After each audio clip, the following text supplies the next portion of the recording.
Bueno, buenas tardes. Muchas gracias a la Resistencia que ha aguantado esa última mesa, que, como sabéis, y como es casi ya tradición en este curso, pues es la mesa en la que después de todo lo que hemos escuchado, después de la parte más académica, la parte más policial, la parte más de investigación, pues descendemos todo eso a las historias concretas de algunas personas que han padecido las consecuencias en primera persona de todo lo que hemos hablado estos días. Quería dar las gracias a Carola, como directora del curso, a la Fundación de Víctimas, a los organizadores, por todo su trabajo y también por mantener esta mesa, y sobre todo quería dar la bienvenida también a Vera, a Alejandro y a Sandra. Esta vez, al contrario que en otras ediciones de este curso, todas las personas que están aquí hoy, que van a tomar la palabra, tienen el mismo día clave marcado en sus biografías, que es el 11 de marzo de 2004. Ese día era jueves y, como sabéis, a primera hora de la mañana, terroristas vinculados a Al-Qaeda colocaron 13 bombas en 4 trenes de cercanías que circulaban por Madrid. Entre las 7:37 y las 7:39, cuando los trenes se encontraban en las estaciones de Atocha, de El Pozo, de Santa Eugenia y frente a la calle Tellez, 10 bombas estallaron. Como resultado, 191 personas fueron asesinadas y alrededor de 1.500 resultaron heridas. Fue el atentado terrorista más grave de la historia de España, también el más mortífero a nivel europeo. Y al listado ominoso de víctimas se sumó el 3 de abril el GEO Torronteras, que en una operación policial para desarticular a la célula yihadista implicada, pues sumó una víctima más a los asesinados. Pensando en esa mesa y en lo que se va a hablar aquí hoy, recordaba un libro de la filósofa y la rabina francesa Delphine Horviller, que se llama Vivir con nuestros muertos. Ella cuenta en ese libro que en la tradición judía, cuando una persona muere, en torno a su tumba se reúnen sus seres queridos y sus familiares más cercanos, y el rabino, o ella, la rabina en este caso, evoca la biografía del fallecido. Habla de sus pasiones, de sus fobias, de sus acciones memorables, de los recovecos que determinan un carácter y que, en definitiva, marcan una existencia. Después de rememorar decenas de esas biografías, la rabina dice en ese libro que una vida no puede contarse a partir del final, sino que debe contarse a partir de lo que se creyó sin fin. Y, en el fondo, esa es la aspiración de esta mesa. Tenemos necesariamente que hablar del final de la vida de Rodolfo, de Esteban, también quizá de la vida anterior al 11M de Sandra, pero ojalá podamos también hablar de quiénes eran y, siguiendo a la rabina, hablar también sobre aquello en lo que todos ellos creyeron sin fin. Yo voy a dar ahora la palabra a Vera, a Alejandro y a Sandra, y después abriremos un turno de preguntas. Si quieres empezar tú, Alejandro.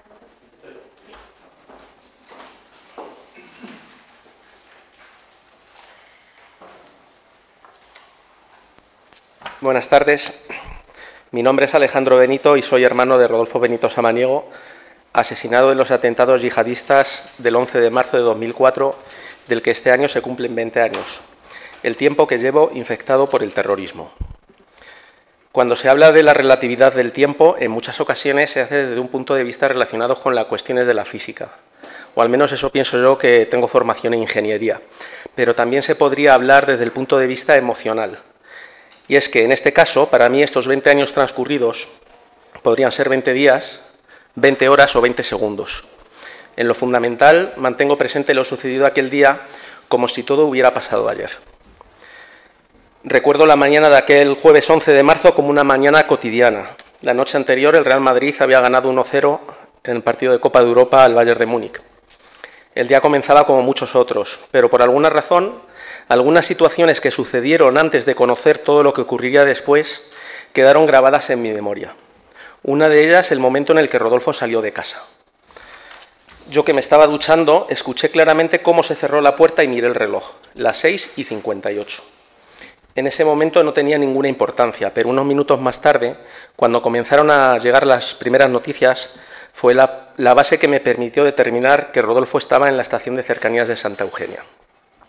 Hasta hacía pocos meses, Rodolfo y yo compartíamos la rutina de coger frente a casa un autobús urbano para llegar a la estación de cercanías de Renfe, donde habitualmente tomábamos el tren que salía a las 7:20. Yo conocía bien todos esos horarios. Rodolfo y yo nos llevábamos solo 14 meses. Siempre nos encontramos muy próximos y unidos. Siempre he dicho que hicimos todo juntos. Pasamos una infancia juntos, rodeados de los amigos del barrio, en una zona que en aquel entonces era un nuevo desarrollo en Alcalá, con también familias jóvenes y muchos niños también de nuestra edad. Rodolfo y yo siempre solíamos estar juntos. Íbamos juntos al colegio, hacíamos deporte juntos, practicamos judo muchos años, donde también hicimos muchos amigos que hoy en día todavía conservamos y quienes todavía le siguen echando de menos. También era fácil encontrarnos en las pistas, una ciudad deportiva municipal que hay en Alcalá, donde hay pistas de baloncesto, de balonmano, de tenis. En los veranos, con el tiempo libre, pasábamos mucho tiempo allí, haciendo deporte o alguna trastada. Éramos pequeños. Recuerdo que alrededor de los vallados de las pistas de tenis había unos setos altos, donde se perdían muchas de las pelotas que se salían del propio vallado de esas pistas. Solíamos ir a jugar con 2 o 3 pelotas de tenis y volver a casa con 5 o 6. Porque cuando ya nos aburríamos de jugar al tenis, salíamos con nuestras raquetas a golpear aquellos setos, esperando que cayera alguna pelota como trofeo de búsqueda. Un día uno de esos raquetazos acabó en la boca de mi hermano Rodolfo, y con un paleto mellado, característica que desde entonces le acompañó durante el resto de su vida. Ese detalle, junto con las múltiples cicatrices de su rodilla, resultado de las distintas lesiones de menisco y ligamento sufridas por la práctica del judo, permitió que la policía forense le identificara inequívocamente como una de las víctimas fallecidas del atentado. Apenas 4 meses antes del atentado, yo había cambiado de trabajo y desde entonces me desplazaba en coche a Leganés. Solía escuchar las noticias en la radio cuando de repente Iñaki Gabilondo interrumpió la emisión normal con una noticia de última hora. Se había producido una explosión en Atocha. Luego todo fue muy rápido, todo seguido. Las siguientes explosiones y comenzaron las llamadas, noticias y llamadas. Enseguida me llamó mi padre porque estaba tratando de contactar con Rodolfo. Yo también lo intentaba. Su teléfono sonaba, daba señal pero nadie contestaba. Y así todo el trayecto que yo hacía hasta Leganés. Desde Torrejón, que es donde me encontraba cuando comenzaron las primeras noticias, hasta Leganés, que es donde trabajaba, constantemente intentando contactar con Rodolfo, hablando con mi padre, que a su vez también comunicaba con mi tío para tratar de tener alguna información sobre mi hermano. Mi único objetivo era llegar a mi oficina en Leganés, donde tenía una tarjeta de visita con los datos de contacto del trabajo de Rodolfo, y solo quería llegar hasta allí para poder llamar a su oficina y preguntar. Rodolfo era muy despistado, más que despistado se podría decir despreocupado, pero despreocupado para las cosas banales, las cuestiones que para él no tenían ninguna importancia, porque se hiperconcentraba en sus actividades, en sus objetivos, que por otra parte siempre eran sencillos y humildes, nunca nada pretenciosos. Le podías encontrar con un jersey de lana un día de verano a 40 grados, que si él estaba en algo de su interés, el jersey no le molestaba. Por esa razón yo solo quería llegar a hacer esa llamada a la oficina. Solo quería pensar que Rodolfo no cogía su teléfono móvil porque lo había dejado en su cartera y no era de su preocupación. Pero cuando llegué a Leganés e hice aquella llamada me confirmaron lo que era lógico. Rodolfo aún no había llegado y tampoco allí tenían noticias de él. Y aunque yo deseaba tener noticias desde su oficina, era consciente de que no iba a ser así, porque ya en el coche, tras las noticias de las bombas, recordaba el sonido de la puerta de casa cuando Rodolfo salía y la hora a la que había mirado el reloj en la ducha, las 6:58. Y conociendo como conocía su trayecto habitual, ese que meses antes hacíamos juntos, sabía que por fuerza tenía que estar en Santa Eugenia. Una vez consumada mi falsa esperanza de tener noticias suyas en su trabajo, tampoco pensé mucho más. Directamente me dirigí a Santa Eugenia. Mi padre y yo seguíamos en contacto, seguíamos tratando de hablar con Rodolfo. Y llegué a la zona de Santa Eugenia desde el enlace de la M45 a la carretera de Valencia en el sentido de entrada a Madrid.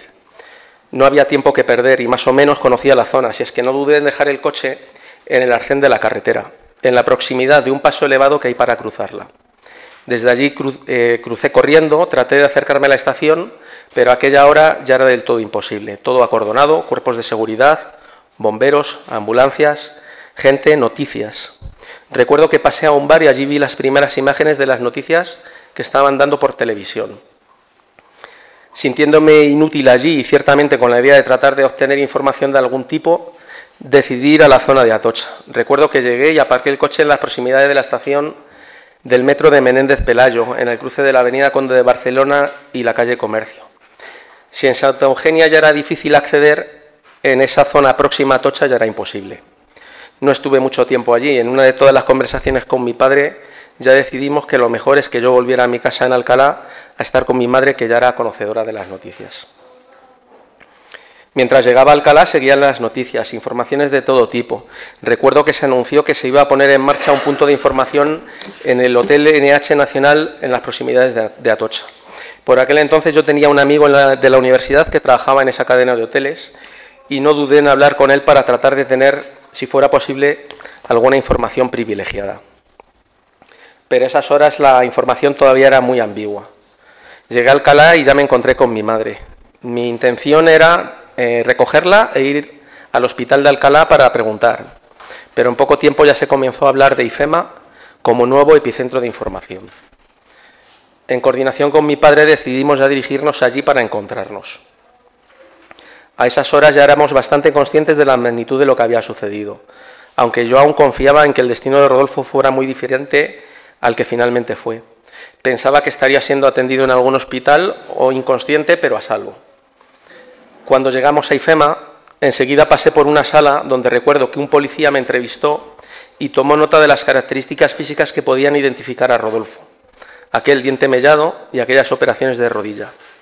Todo quedó anotado. Acto seguido pasamos a unas salas donde comenzó el paso de los minutos que se convertirían en horas. Al poco tiempo de estar allí ya nos reunimos con mi padre y más familia. Aquel centro de operaciones que fue IFEMA se comenzaba a llenar de gente. Más familias como la nuestra. También llegaban amigos, servicios médicos, se iban conformando los equipos de apoyo psicológico. Todo el mundo tratando de ayudar, de apoyar, de hacer algo. Yo recuerdo no parar de usar el teléfono, llamando a unos y a otros amigos que no estaban allí y que se ofrecieron para tratar de encontrar alguna información, intentando coordinar visitas a hospitales para consultar las listas de ingresados que se anunciaban en los medios de comunicación. Recuerdo también a mucha gente que me llamaba para interesarse por novedades y para ofrecerse a cualquier cosa en la que pudieran ayudar. En aquel pabellón de IFEMA se vivieron momentos de todo tipo.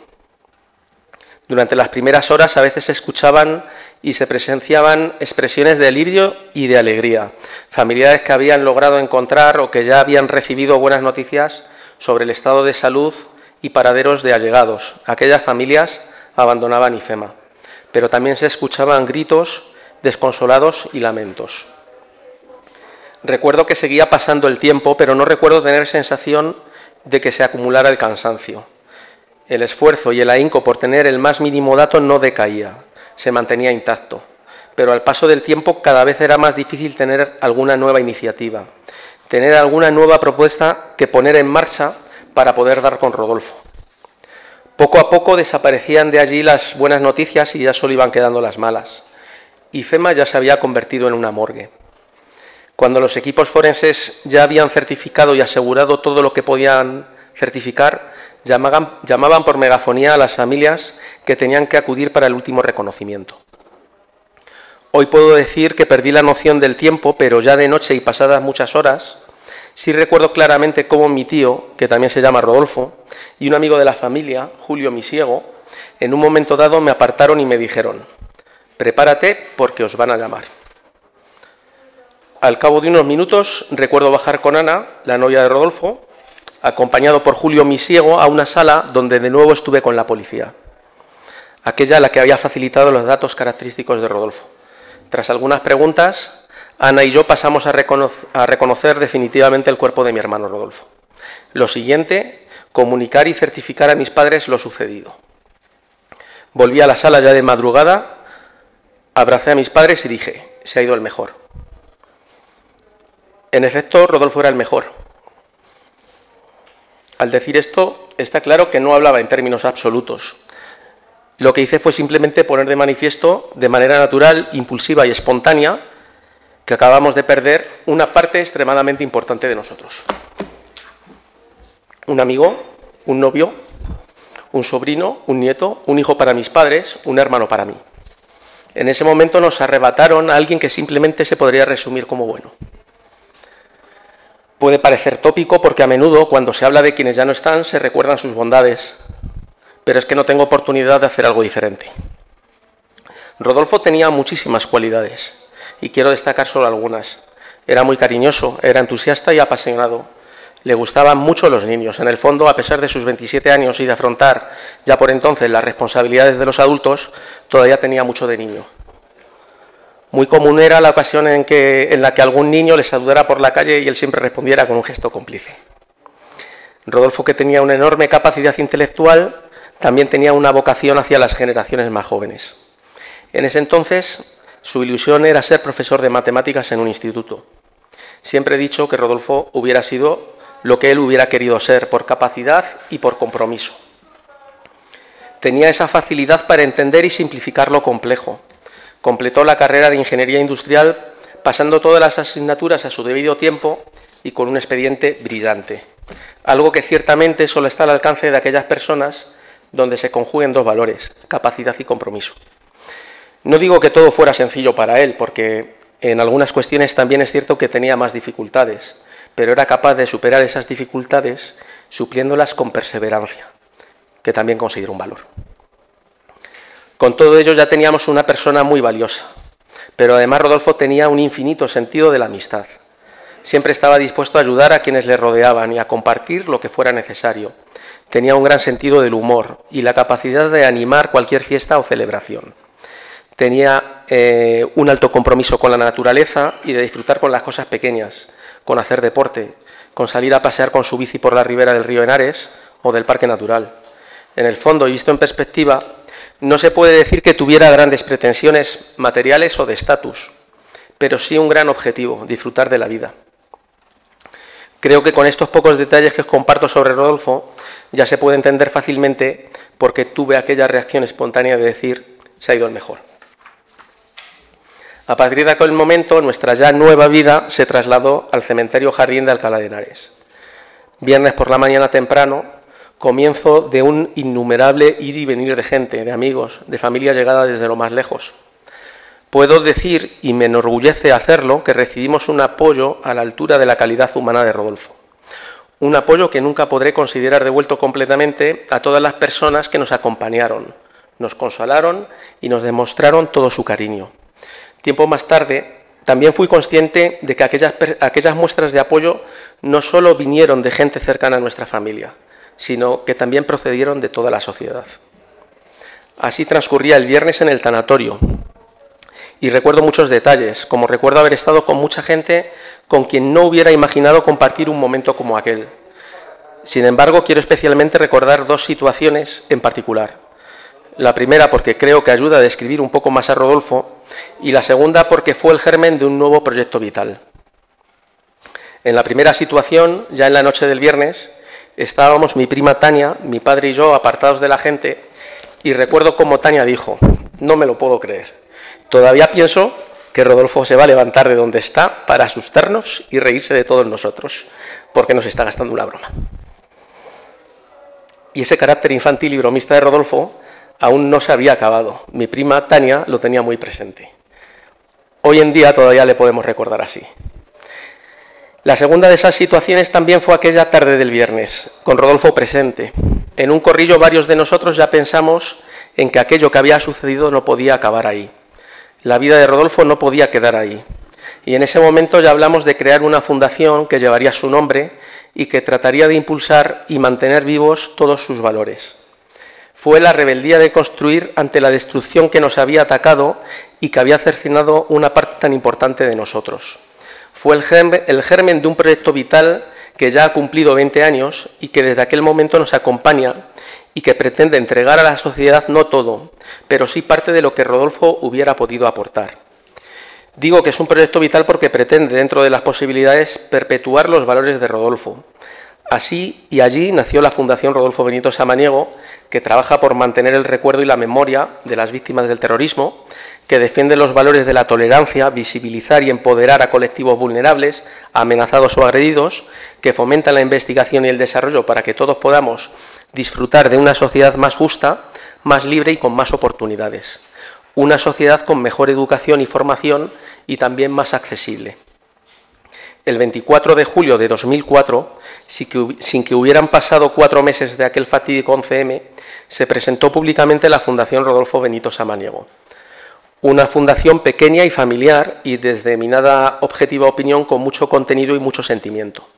Una fundación que con el paso del tiempo y el trabajo realizado ha ido poco a poco sumando más seguidores y apoyos a sus proyectos y que hoy en día cuenta con una base consolidada y comprometida. Desde la Fundación instauramos los premios anuales Rodolfo Benito Samaniego, con los premios individual y colectivo a los valores de convivencia, que pretenden destacar a personas y organizaciones que, en opinión de la Fundación, merecen ser reconocidas y consideradas como referentes de comportamiento para nuestra sociedad. También el premio a la innovación tecnológica y sus menciones honoríficas, que reconocen el esfuerzo de jóvenes ingenieros, como lo era Rodolfo, que han dedicado sus proyectos fin de carrera, ahora trabajos fin de máster, a obtener soluciones o presentar propuestas e ideas que ponen al servicio de la mejora de la sociedad, la técnica y el conocimiento que han adquirido. Así hemos premiado y reconocido trabajos que permiten una atención más inmediata a un accidentado de tráfico en los minutos de oro que le pueden salvar la vida, o a dispositivos que facilitan la vida a personas con discapacidad visual, o al proyecto de un perro robot que es capaz de moverse bajo los escombros de una catástrofe para buscar personas supervivientes, entre muchos otros proyectos, más de 60 en estos 20 años. La Fundación también ha realizado varias publicaciones, libros como el proyecto Fin de Carrera de Rodolfo, que está disponible en varias bibliotecas públicas y que también forma parte del fondo documental de la Escuela de Ingeniería donde él estudió, o un libro sobre derechos humanos con lenguaje y contenido adaptado para el público infantil y adolescente. Desde hace varios años publicamos anualmente la revista Construyendo Sociedad, que recoge las ponencias magistrales organizadas en estrecha colaboración con la Universidad de Alcalá y que han abordado temas como la protección del medio ambiente y el cambio climático, las ciudades y sus modelos de urbanismo, los medios de comunicación, los desafíos actuales de los derechos humanos, la educación, la sanidad, el desarrollo sostenible, la cooperación al desarrollo, la libertad de conciencia y religiosa. Organizamos con carácter anual un ciclo de conferencias bajo el título Convivencia y tolerancia en la sociedad actual, donde se han tratado temas relacionados con la tolerancia, el respeto, la sociedad democrática, el derecho penal, la poesía y la convivencia, el valor de la palabra, la ingeniería industrial y la sostenibilidad, el deporte y los derechos humanos. Hemos promovido becas de formación en derechos humanos a través de convenios firmados con la Universidad Carlos III de Madrid. También iniciamos un proyecto de concienciación en tolerancia, dirigido a estudiantes de educación primaria y secundaria, donde niñas y niños expresan de manera artística su significado y que culmina con el Festival Infantil por la Tolerancia. Hemos llevado a cabo 3 ediciones del Campeonato de Judo Memorial Rodolfo Benito Samaniego, otra de las pasiones de Rodolfo, y que permite fomentar entre muchos niños el desarrollo de una actividad deportiva, pero también formadora en los valores de respeto y de educación que posee el judo. La Fundación también participa de manera activa en los actos de memoria y homenaje a las víctimas del terrorismo, cumpliendo con un compromiso de dignificación y reconocimiento a las víctimas, que lo fueron sin querer serlo, pero que se convirtieron de esa manera involuntaria en pilares que deben de contribuir a nuestra sociedad para afianzar los valores democráticos y el derecho de libertad. Para acabar, me gustaría también compartir con vosotros la reflexión que he tenido en estos días previos al aceptar participar con mi testimonio en este curso. Me preguntaba qué justificaba mi presencia aquí. Inicialmente pensé que la razón estaba en pretender seguir manteniendo el bonito recuerdo de la vida de Rodolfo y seguir rindiéndole cariñoso homenaje. Sin embargo, llegué a la conclusión de que esto no era realmente necesario, ya que eso lo hago de manera individual e improvisada, sin necesidad de motivación extraordinaria y con la satisfacción de seguir contando con su recuerdo, tratando de descubrir qué sabia respuesta daría él ante todas las decisiones que yo debo tomar cada día. Decía al principio de mi intervención que estoy infectado por el terrorismo.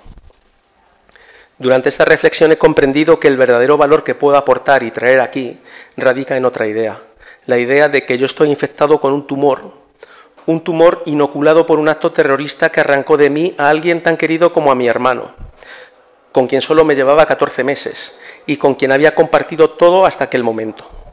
Un tumor que me llenó de dolor y de rabia, una rabia que todavía residen en mí y que estoy convencido de que ya nunca me abandonarán, pero que debo ser capaz de gestionar y transformar en un valor positivo. Como miembro de la sociedad en la que convivo, me he convertido en un elemento infectado por el terrorismo, pero a su vez, y consciente de que cada enfermedad puede contar con su vacuna, me convencí de que mi verdadero valor aquí, impulsado por los valores de Rodolfo, y que yo también comparto, la democracia, la libertad, la tolerancia, el compromiso y el respeto a los derechos humanos, me obligan a convertirme en parte de una vacuna que contribuya a mantener lejos de nuestra sociedad la amenaza de la imposición, del totalitarismo, de la intolerancia, del pensamiento único que el terrorismo intenta imponer. Quiero formar parte de la medicina que nos ayude a mantener nuestra sociedad sana y libre. Estoy convencido de que esta sí es la verdadera razón por la que he compartido mi testimonio. Ante la destrucción, una rebeldía de construir. Muchas gracias.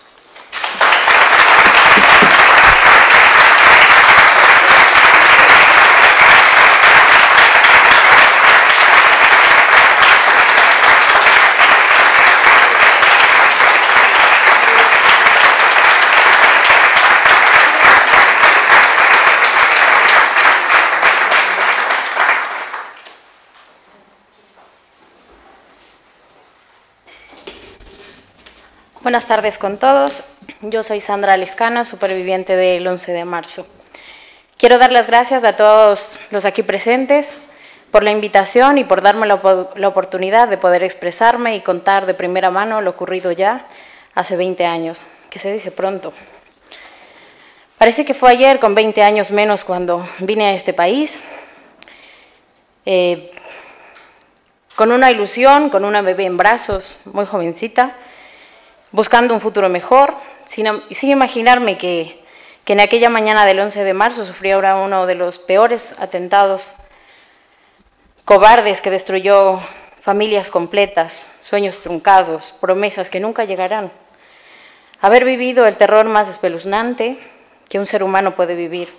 Para mí no existe una película de terror que esa vivida en carne propia. Recuerdo estar en la segunda planta del tren, sentada a espaldas del conductor, ir leyendo como todas las mañanas el periódico matinal, y cuando llegamos a la estación del Pozo la gente subió, y al cerrar las puertas no puedo olvidar ese pitido de cierre de puertas, porque lo he asociado con el calor y el estallido de la bomba en ese momento. Era como estar en un horno y no poder salir, no poder respirar, no poder pedir auxilio. No sé en qué momento acabé debajo de los asientos. Todo se tornó oscuro, confuso. Quería gritar y no podía gritar. Sentía un pitido en mis oídos y como si estuviese hueca por dentro. En ese instante me trasladé a Ecuador. Pensé que estaba en un transporte llamado trolebús, que es a luz eléctrica, y que había habido un cortocircuito y por eso había tantos cables colgando.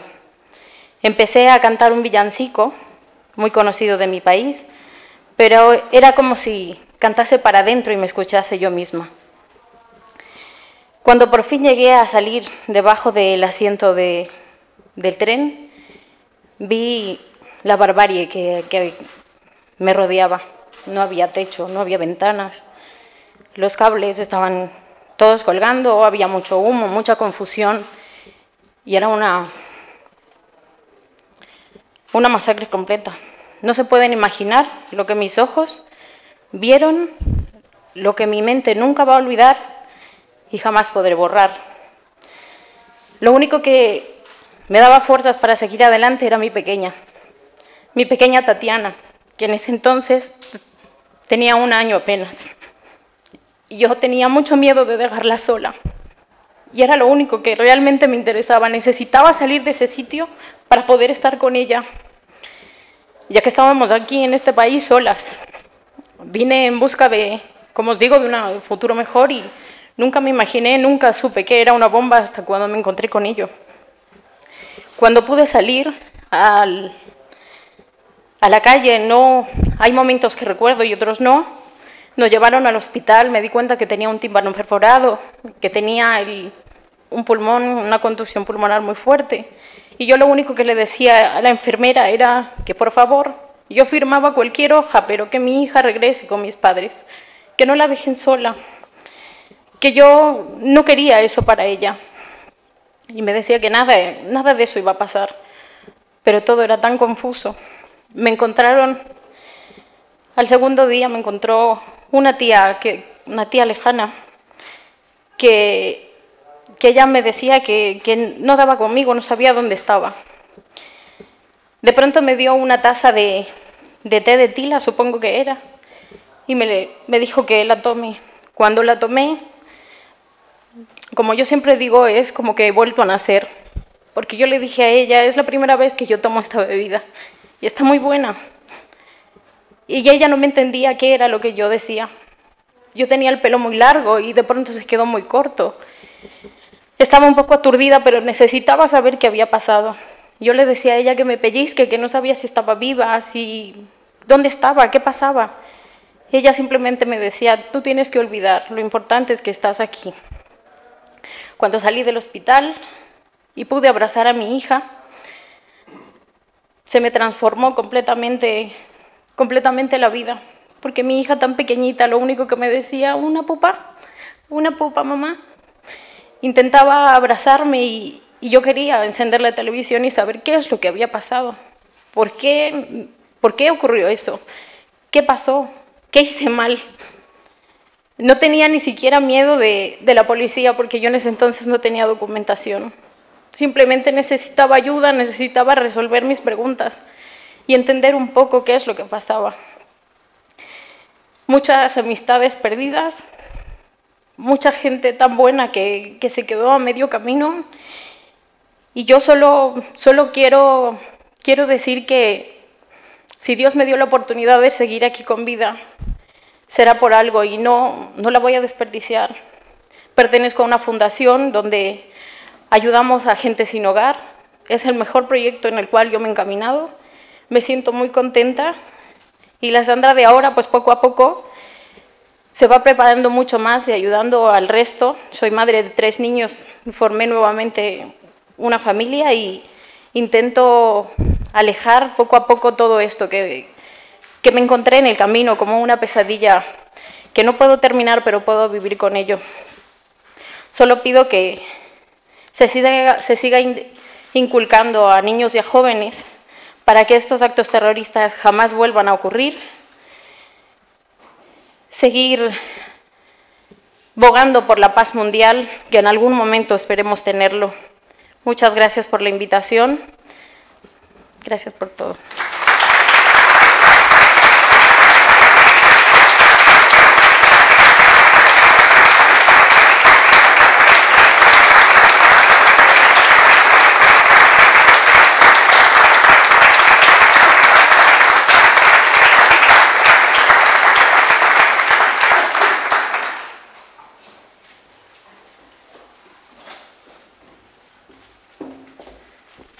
Hola, ¿qué tal? Me lo voy a cargar. Ahí. Bueno, no me he traído nada porque... nada escrito, me refiero. Porque, no sé, me apetecía hablar desde las entrañas, ¿no? Desde el corazón. Y voy a hacerlo. Bueno, me presento. Soy Vera, de Benito. Soy periodista. Me especialicé en seguridad nacional, en terrorismo y prevención de radicalización violenta. Y, bueno, soy hija de Esteban, que fue asesinado el día 11 de marzo de 2004, cuando una panda de ignorantes decidió cortarme mi época de las primeras veces, ¿no? Yo ese día tengo muchas lagunas, la verdad, no recuerdo mucho. Yo me acababa de levantarme para ir al cole y, bueno, mi padre ya me había dado el pertinente beso de buenos días. Y, bueno, se había ido a trabajar. Yo vivía en Santa Eugenia con mi familia y él cogía el tren todos los días para ir a Recoletos. Él murió asesinado en Atocha. una parada antes de Recoletos. Y bueno, recuerdo mucha confusión porque es verdad que yo evidentemente no estaba allí en el tren, pero sí que recuerdo lo que comentaba Sandra de... No sé muy bien cómo explicarlo, es como si no estuvieras viviendo la realidad, sino otra distinta, ¿no? Algo así. Yo vi mi ventana, la ventana de mi habitación daba justo a las vías del tren de Santa Eugenia. Entonces me despertó el ruido y miré por la ventana y lo único que había era humo y humo y humo. Me levanté, fui al salón, vi a mi mamá intentando localizar a mi señor padre y nada, pues no era posible. Yo seguía mirando por la ventana y por la ventana empezaron a llegar pues ambulancias, salía gente, no sé, recuerdo imágenes como muy dantescas, ¿no? Gente a lo mejor sin una pierna, gente sin un brazo, gente gritando, no sé, todo muy confuso. De ese día recuerdo poco más, la verdad, no recuerdo mucho más, recuerdo más de las jornadas posteriores, ¿no? Cuando empezaba a darme cuenta que mi vida pues ya no iba a ser la misma. Yo siempre digo lo mismo y mi madre me secunda. Yo me acosté un 10 de marzo siendo una niña de 10 años, perdón, no sé si había dicho mi edad, y me levanté un día 11 siendo una mujer de 10 años también, ¿no? Y bueno, supongo que antes, no sé si por la edad o no lo sé, la experiencia, no le echaba tanto de menos como le echo ahora. Sé que a lo mejor suena un poco raro, pero yo creía que el dolor iba menguando con el tiempo, ¿no? Y el echarle de menos iba a ir, pues bueno, rebajándose un poco, ¿no? Pero no. O sea, él está muy presente en cosas como muy cotidianas, ¿no? Me he casado en septiembre y en teoría debería ser él quien me llevara al altar. Otra cosa que me quitaron. Y no sé, organizando la boda y no sé, le siento como muy, muy cerca, pero a la vez muy lejos porque no está conmigo. Es un sentimiento un poco extraño. Y el dolor no ha ido a menos, la verdad. Sí que es verdad que lo controlo porque, bueno, pues los años es lo que hacen, pero le echo mucho de menos, sí. Y a día de hoy no me cuesta hablar del tema, no me supone ningún esfuerzo, no tengo, de verdad que no. Pero sí que es verdad que me voy dando cuenta, según van pasando las conferencias, las charlas, las tal, que jolín, me voy sintiendo como más desprotegida, ¿no? Más sola. Y no estoy sola para nada, pero más sola con respecto a él, ¿no? Pero bueno, yo hay algo que me gustaría destacar mucho, que siempre destaco cuando hablo de estas cosas, y es la inmensa solidaridad que tuvo ya no solo la ciudad de Madrid, sino todo el país, y me atrevería a decir todo el mundo, sobre todo toda Europa, con nosotros, ¿no? Con la gente que habíamos sufrido el atentado de una forma o de otra, ¿no? Porque, bueno, es verdad que las catástrofes siempre como que unen a la gente, ¿no? Y tal, pero yo creo que es que ese día fue algo realmente significativo, ¿no? Yo veía colas de gente donando sangre, que España siempre ha sido muy generosa, pero me sorprendió y, bueno, siendo una niña mucho más, ¿no? Y es algo que me gusta pensar, que es verdad que es una pena que tengan que pasar cosas feas para que nos unamos todos, pero me alegró ver esa solidaridad y ese cariño de la sociedad española y mundial hacia nosotros. Y tengo poco que decir más, la verdad. Muchas gracias por invitarme. Yo voy a seguir trabajando, voy a seguir abogando por eso, por prevenir la radicalización, por la paz, básicamente.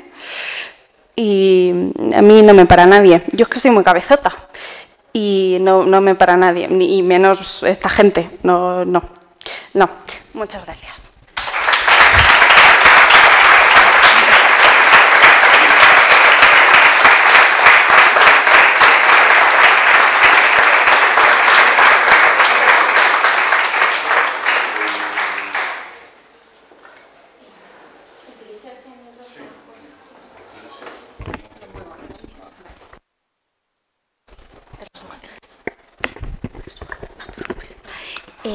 Bueno, antes de abrir el turno de preguntas, voy a hacer uso de mi posición de moderadora para empezar yo preguntándoos a vosotros.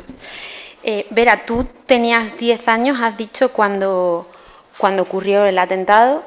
¿Cómo se le cuenta a una niña de 10 años que su padre no va a volver? Pues es difícil. Espera, sujeta, vas a tener ahí. Pues es difícil. Yo recuerdo que lo dijo una de las hermanas de mi padre, la más pequeña, mi tía Ana, y recuerdo que lo único que podía decir ella era que alguien malo se había llevado a papá, ¿no? Y es complicado. Yo sí es verdad que, jolín, es que decirle a un niño, oye, tu padre no va a volver, no le busques más porque es complicado, ¿no? Pero sí que es verdad que con el tiempo creo que no hubiera estado de más alguna información más. Es decir, no solo, y una crítica, o sea, para nada, pero sí que es verdad que recibir algún tipo de información, no simplemente una persona mala se ha llevado a papá, pues no sé, a lo mejor me hubiera ayudado a, por ejemplo, no buscar tanta información por mi cuenta, porque con 10 años, si buscas tu propia información, a lo mejor encuentras cosas que no deberías encontrar, ¿no? Entonces creo que a lo mejor hubiera servido algún dato, no lo sé, porque de verdad que no tengo hijos todavía, pero debe ser muy complicado hacerlo a un niño, pero creo que algo más de información me hubiera venido bien, sí. ¿Tú cuándo fuiste consciente de que tu padre había sido víctima de un atentado? Bueno, a ver, si es difícil para una persona adulta saber que es un atentado terrorista o no, o asimilarlo y tal, imagínate para una niña de 10 años. Es difícil. Fue con el paso del tiempo, de los días. Yo al principio no sabía en qué consistía un atentado terrorista. No sé si es que, yo qué sé, que le hacen daño y vuelve a la semana, ¿no? Fue con el paso de los días y es lo que hablaba antes, ¿no? O sea, el primer impacto, el tal, no lo sentí tanto como lo siento ahora, ¿no?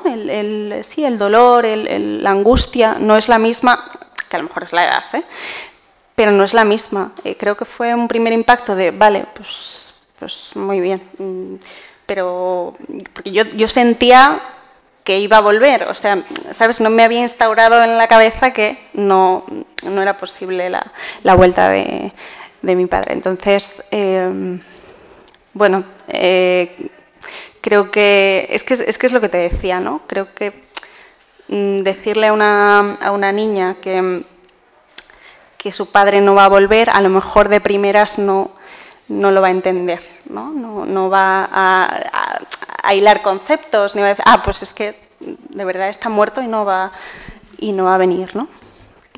He leído en una entrevista, y corrígeme si me equivoco, que en aquellos días o incluso en los años posteriores empezase a buscar, como tú has dicho, información de manera, bueno, como muy activa de lo que había ocurrido, y que incluso te aprendiste de memoria los nombres de las víctimas del atentado. ¿Por qué crees que reaccionaste así? No lo sé, no sé si es que se estaba gestando una pequeña periodista dentro de mí, pero yo tenía la necesidad de saber. No sé si esto es algo muy nuestro, ¿no? Muy del gremio, pero o sea, yo tengo la necesidad de profundizar mucho más allá, ¿no? Y preguntarme cosas que a lo mejor en primera instancia no me hubiera preguntado. Entonces sí que es verdad que me vino fatal, pero fatal, investigar con 10 años. No se debe hacer, porque encuentras cosas que, digo, no tienes que encontrar. Ves imágenes muy feas, ves cosas que a día de hoy ya no desaparecen. Es verdad, me sé la lista de las 192 personas. Es que igual una niña de 10 años no debería saberse la lista de 192 personas asesinadas, igual. Pero bueno, o sea, eso lo aprendí con el tiempo. ¿no? Supongo que nos pasa a todos, pues al principio pues me equivoqué, sí, totalmente, pero con el tiempo pues fui investigando más adecuadamente y supe la verdad, pero fue un error completamente. No sé cómo nadie se dio cuenta de que estaba investigando por mi cuenta, pero fue un error garrafal. Quería preguntaros también, Sandra, Alejandro, vosotros tenéis hijos, ¿cómo les habéis contado todo eso? En tu caso, Sandra, ¿cómo le has contado que sobreviviste a un atentado? O en tu caso, Alejandro, ¿cómo le has contado pues que tú tenías un hermano que ellos entiendo que no conocieron? Gracias. Bueno, en mi caso, a mi hija me acuerdo, ella me acompañaba a algún acto, alguna ofrenda floral o algo así, y cuando empezó a tener un poco de conciencia, efectivamente casi con 10 años, fui contándole a breve rasgo, porque me decía, ¿por qué hacemos esto? ¿O por qué vas a este sitio? ¿Qué ha pasado? ¿Por qué, madre? ¿Por qué? Entonces, de una manera muy sutil, porque no va a entenderlo, no va a lograr entenderlo. De hecho, no lo entendía ni yo del todo. Entonces, irles contando poco a poco, el pequeño todavía no tiene mucha idea de lo que me pasó, pero con algún documental de Netflix que sacaron, un poco se enteraron, me vieron, mamá, ¿por qué estás ahí? ¿Qué pasó? Entonces, fueron viendo lo que había pasado. De hecho, alguna vez le llevé al mediano estuvimos en el País Vasco, en Vitoria, y le impresionó mucho, que decía que quiere conocer un poco más, qué es eso de ETA, eso no le han enseñado en el instituto ni nada de eso, que quería saber qué pasa, por qué se producen en estos atentados, por qué hay tanta gente mala. Entonces, pues poco a poco se les fue. De hecho teníamos ayuda psicológica también, entre los psicólogos, y un poco pues les iban ayudando a comprender, como lo que dice Vera, es bueno que no buscan información donde no se sabe qué es lo que vas a encontrar, y fue un poco complicado, la verdad, porque yo, no quería tampoco que ellos se críen en un ambiente de odio, porque esto tiene que frenar. Entonces, sí están muy puestos en ello, sufren mucho cada vez que llega el 11M. Siempre mi hija pequeña me regala 3 girasoles.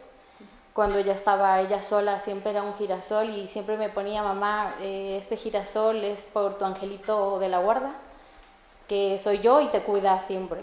Entonces, los niños que son ahora, que se han criado sin odio y que bogan por la paz, es lo imprescindible para un padre, poderles inculcar eso. Entonces, es un poco complicado, pero bueno, no imposible tampoco. Pues en mi caso yo tengo 3 hijos, son todavía pequeños. El que tiene más conciencia de lo que sucedió con mi hermano es mi hijo mayor, que tiene 8 años, y ciertamente tampoco hemos preparado nada especial para informarle de por qué su tío no está aquí con nosotros. Y esto, no hemos preparado nada, pero nosotros, que vivimos en un entorno familiar muy cercano, un núcleo muy fuerte y muy resistivo, Rodolfo siempre está presente. Y para nosotros, y lo decía antes, nació un proyecto vital el 11 de marzo, que no es Rodolfo, pero pretende defender sus valores, pretende darle continuidad y aportar a la sociedad lo que pensamos que Rodolfo hubiera podido aportar. Eso yo lo noto, sobre todo en mi hijo mayor lo percibe, porque bueno, pues tenemos publicaciones en casa, hay biografías sobre Rodolfo, las cosas que hacemos, el homenaje que se hace a la víctima del terrorismo, que como antes decía, lo fueron sin querer serlo, pero que tienen que servir a nuestra sociedad para conformar los pilares fundamentales de libertad. Todo eso, poco a poco y con naturalidad, porque pues cada domingo cuando vamos a ver a mis padres, pues allí están los las fotografías de mi hermano, y nosotros hablamos de mi hermano, pues bueno, en fin, siendo conscientes y conocedores de que él no está con nosotros físicamente, pero su espíritu nos acompaña en la fundación y nos acompaña en todas las decisiones que tomamos cada día, porque le tenemos presente. Entonces, para ellos, pues efectivamente, no tienen un tío al que tirarle de las orejas el 20 de julio, que va a ser su cumpleaños, pero está ahí con nosotros. Entonces, bueno, para ellos... Y tienen curiosidad. A mí me sorprende mucho que mi hijo mayor, con 8 años, pues bueno, cuando ha estado viendo que he estado preparando un poco el testimonio de esta tarde, pues él se acercaba al ordenador a ver qué estaba escribiendo. Y estás hablando de tu hermano. Y papá, no te pongas triste. Eso sí que es una cosa que me llama muchísimo la atención. Porque, y un poco a lo que decía Vera, ¿no? De cómo afloran los sentimientos con el paso del tiempo, que parece que los sentimientos se iban a curar, pero parece que se van ahondando. Es una situación que ya te comparto, que yo también, a mí también me sucede. Decir, aparte de que yo era muy consciente, ¿no? de todo lo que sucede aquel día, porque yo ya tenía una edad, yo tenía 28 años, pero en los primeros momentos parece que tenía ahí forjada una, no sé, una especie de armadura, como que yo podía con todo, tenía que estar ahí aguantando el tirón y tal. Y es cierto que al cabo del tiempo me he vuelto como más sensible, incluso ahora más sensible que antes. Es decir, ahora lloro por más cosas, cuando aparecen relatos relacionados, no ya solo a lo mejor del 11M, sino de otras también situaciones relacionadas con la vida, ¿no? y con otras desgracias. Y me resulta muy curioso que Marcos me dice, papá, no te pongas triste. Y creo que él lo dice con un aprendizaje que está teniendo, en el sentido de que seguimos celebrando la vida de Rodolfo, en el sentido de que nos acompaña, sus valores nos impulsan y bueno, en fin, yo creo que de una manera muy natural y desde mi... Vamos, algo que a mí me enorgullece que eso esté sucediendo con mis hijos y que creo que sucederá con la mediana, que tiene 6 años y que ya empieza a acercarse también a esta historia, y que sucederá también con mi hijo pequeño, que todavía tiene 2 y no sabe ni andar. Muchas veces cuando hablamos de un atentado terrorista nos centramos mucho en qué ocurrió ese día, pero los tres habéis hablado del después, de la vida después, de cómo se gestiona la rabia o de cómo se afronta, de cómo se gestiona el trauma por el horror visto con tus propios ojos, o en tu caso también, Sandra, las secuelas, supongo que físicas y emocionales que tuviste después de ese atentado, ¿no? Cuando las víctimas compartís vuestro testimonio, sobre todo con gente joven, muchas veces se preguntan, ¿pero cómo habéis hecho eso? Yo no hubiera sido capaz de reaccionar así, o ¿por qué no os dejasteis llevar por la rabia o por el odio, por la venganza? En vuestro caso, ¿cómo habéis gestionado ese después? Pues si queréis empiezo yo, porque yo terminé el discurso con la rebeldía de construir. Y si queremos que esto no vuelva a suceder, si queremos construir una sociedad en paz, es muy importante que aportemos nuestro testimonio. Yo, en fin, soy muy respetuoso y en ese sentido, lógicamente respeto la reacción de cada víctima o de cada persona que haya estado próxima a sufrir un episodio de estas características, porque quizás hay gente que prefiere recluirse y en fin, no tiene la capacidad a lo mejor, ni la necesidad, ni las ganas. Hay muchos procesos depresivos, ¿no? Postraumáticos, tras situaciones como esta. Pero en mi caso particular, y esto, como contaba antes, sucedió el mismo día 12 de marzo, con Rodolfo presente, enseguida pensamos que necesitábamos dar una continuidad a la vida, y yo sigo convencido y creo que la formación y todas las jornadas que se hacen en los colegios y contar a las nuevas generaciones qué es lo que ha sucedido aquí en España, qué cosas han pasado, que hemos tenido procesos donde, en fin, la libertad que podemos tener no es algo gratuito y hay que defenderla cada día. Bueno, en mi caso, yo puedo decir que para que esto frene hay que inculcar sobre todo valores buenos, fomentar la paz. Los rencores no dejan nada bueno, y yo siempre he dicho que los que hemos sobrevivido a esto no podemos perder ese tiempo valioso que nos regala la vida, de poder contar lo que ha pasado para que no vuelva a suceder. Los daños que causan a todas las familias y todo lo que conlleva en la cadenita no se vuelva a romper. Entonces hay que quitar esa barra de odio y fomentar siempre, desde niños a jóvenes, incluso a los adultos. Nunca terminamos de aprender y cada día algo más. Y qué más bonito que tener una paz mundial, siempre lo diré. Así que yo me atrapo de la vida yo no soy nadie para alguien odiar o perdonar, o no soy Dios. Con lo cual, lo que esté en mi mano, pues lo haré y de la mejor manera. Se me oye así, ¿no? Puedo hablar así. Se están grabando. Ah, perdón. Es un poco lata, pero... Perdón. Sí. Perdón. Sí, no, es que aquí nos da esta sensación. Perdón. Sí que es verdad, decías tú que los jóvenes, como si yo no lo fuera, ¿sabes? Sí que es verdad que cuando yo lo he notado, no sé si es porque a lo mejor estoy más cercana a ellos, ¿no? Pues en los coles, en las universidades y tal, sí que me preguntan mucho eso, ¿no? ¿Y cómo has salido? Y yo no... Sales. No te queda otra. Quiero decir que es que tienes que aprender a vivir con ello, no te puedes quedar enclaustrado ahí, ¿no? Y es verdad que existen infinitos procesos de duelo y que cada uno pues lo lleva como buenamente puede, ¿no? Pero yo creo que es importante no cronificar esa rabia o ese dolor o ese rencor. Yo tampoco soy Dios, pero yo vivo muy a gusto, de verdad, sin perdonar.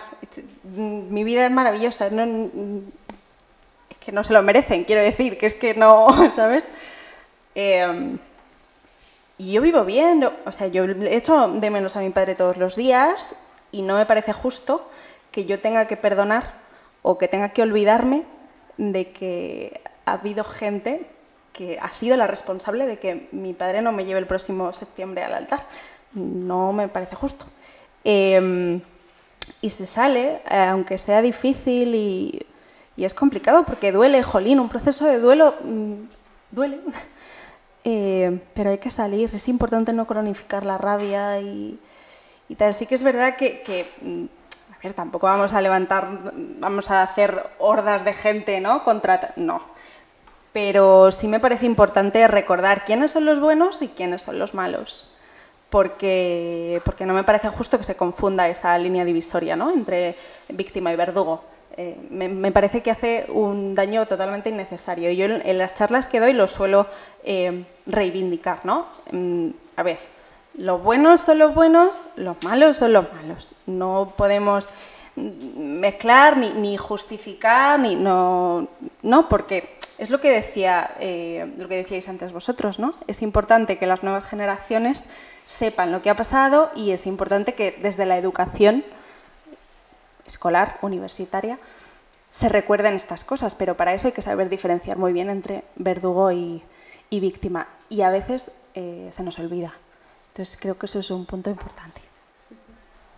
Perdón, me he extendido mogollón. No, para nada. Pues si queréis abrimos un turno de preguntas.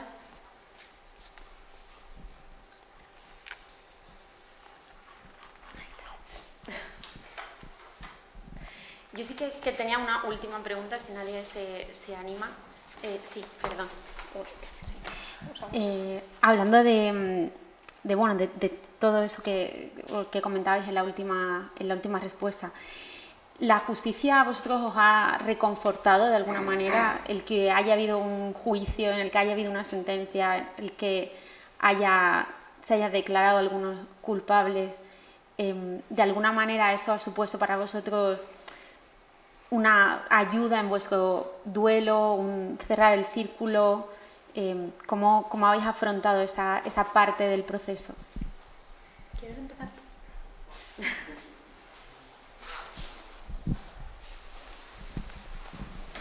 Esto sucede un poco antes como las reacciones de cada persona. Yo creo que, en fin, es posible que el hecho de que haya sentencias pueda ayudar a gente a cerrar sus capítulos de duelo, pero en mi caso personal no. Mi caso personal terminó, digamos, con la desaparición de Rodolfo. Rodolfo, que como decía antes, compartíamos todo. Nosotros dormíamos en la misma habitación. En la noche del 10 al 11 dormimos juntos en la misma habitación. Al día siguiente ya no dormimos juntos. Y para mí es lo único que quedó. Es cierto que sí molesta la mediatización de las situaciones. La politización es muy incómoda para las víctimas. Por lo menos, y voy a hablar en primera persona, para mí. Porque no ayuda para nada a cerrar el duelo o se pretende a lo mejor con ello conseguir a lo mejor algún tipo de rédito que no tiene como finalidad última la mejora del estado de las personas ni de la sociedad en general, ¿no? Se perseguirán otros fines, pero no ese. Y quizás por esa línea sí que se pueda considerar que el hecho de que una situación haya sido juzgada en términos de derecho y que haya tenido sentencia y que haya tenido un dictamen pueda permitir, digo que no fue mi caso, pero sí que entiendo que eso pueda ayudar a gente que ha sufrido digamos, actos terroristas a cerrar el círculo en ese sentido de la historia fue así se ha juzgado y no deje a posibles nuevas interpretaciones o otro tipo de teorías. Entonces, en ese sentido, pero personalmente para mí no produjo ningún tipo de reparación ni nada por el estilo. Bueno, en mi caso personal también digo que no me ayudó en nada porque el daño psicológico está ahí. O sea que puede ser que se busque como un cierre, una solución, pero eso no tiene solución. Entonces, por mucho que se busque un culpable o se quiera encerrar un culpable, no sirve de mucho. En mi caso no ayuda. En tu caso era... Sí, voy a discrepar un poco. Yo creo que sí es importante. Entiendo que moleste la mediatización de un juicio, ¿no? Ya no solo o sea, ha habido un mogollón de juicios politizados en medios todo el rato. O sea, entiendo ese punto, pero creo que es importante, es que vuelvo a lo mismo, creo que es importante saber quiénes son los malos. Yo hablaba, en estos años he conocido a muchas víctimas y muchas de ETA también, no solo del atentado del 11 de marzo, y hay muchos casos sin esclarecer que no tienen culpable. Yo me imagino el dolor de esas familias. Es que ya no es solo que hayas perdido a alguien, es que no sabes quién lo ha hecho y ese alguien está por ahí, a lo mejor, no sé, tan tranquilo comprando el pan, ¿no? No me parece justo. Por eso creo que es importante este juicio y cualquiera, que cualquiera.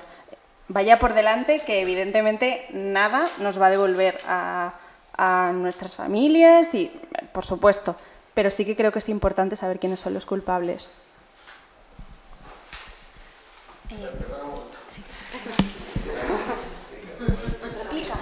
Es que al final no has discrepado en nada. No has discrepado en nada porque yo lo que he dicho es que personalmente no he tenido esa necesidad y sí que reconozco que exista esa necesidad o que haya personas que sí que tengan esa necesidad de cerrar el círculo. Casualmente la semana pasada vi un documental sobre una víctima de ETA que más de 30 años, casi 40 años más tarde, había sido conocedor de una noticia sobre quién había participado en su atentado. Y, en fin, no soy capaz de ponerme en su piel, pero me puedo aproximar. Entonces, sí reconozco que pueda existir esa necesidad y, de hecho, creo que es sano en una sociedad democrática que eso suceda. Y me parece muy mal y no, desde luego, reclamaré siempre, si es que está en mi mano, que todas las situaciones que están sin esclarecer se esclarezcan. Tenemos una obligación como sociedad de responder a las víctimas. Entonces, en fin, al final no hemos discrepado en nada. Me gusta la polémica. Sí, por ahí hay una pregunta.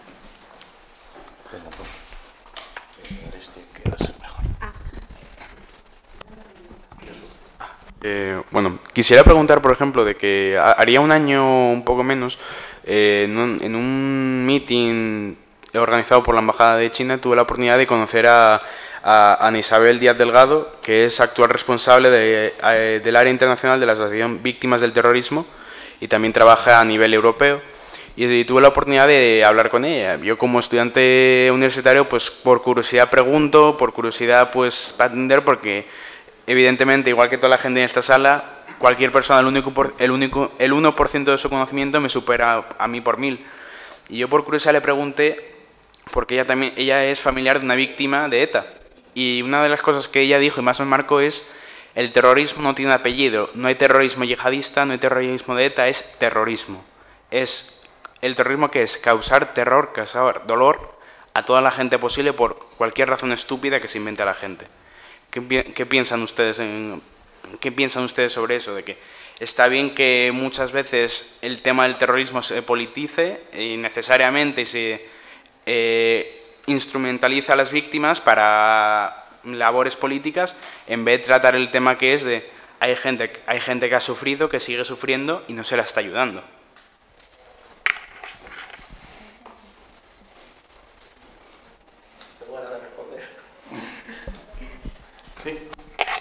Es que creo que tu 1% es muy superior a mi 1000%, porque, en fin, creo que has dado en la clave, ¿no? No hay terrorismo con apellidos. Estoy completamente de acuerdo contigo.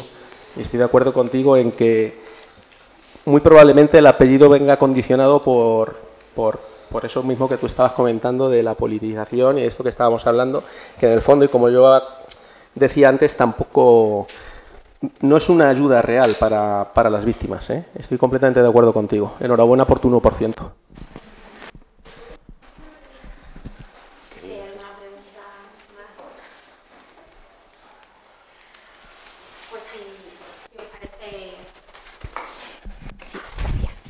Pues si os parece, cerramos aquí la mesa.